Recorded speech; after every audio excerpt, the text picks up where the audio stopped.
केकरा कहबै बाबू सोना के सुनते हमर बतिया गे।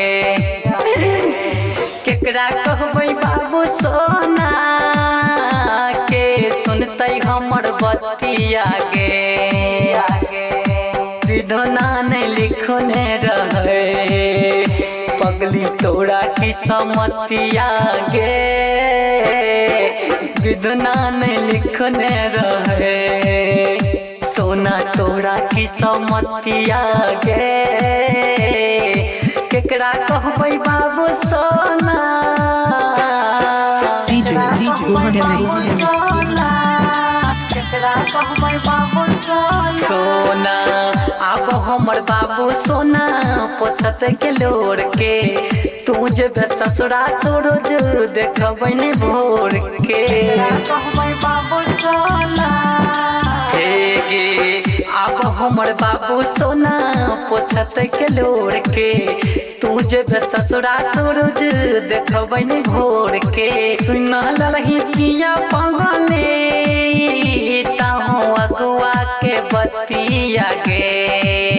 हे गे सुना ललही किया पगले ताहू अगुआ के बतिया गे। विधना नहीं लिखने रहे सोना तोरा की समतिया गे। विधना नहीं लिखने रहे जाना तोरा की समतिया गे।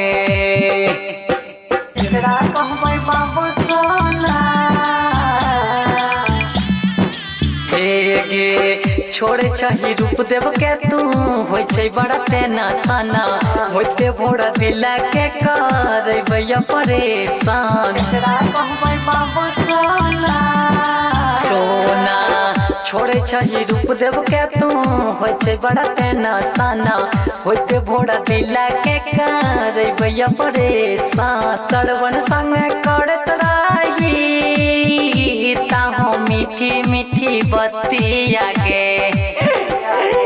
सरवन संग करत रही ताहू मीठी मीठी बतिया गे। विधना में लिखने रहे सोना तोरा की समतिया गे।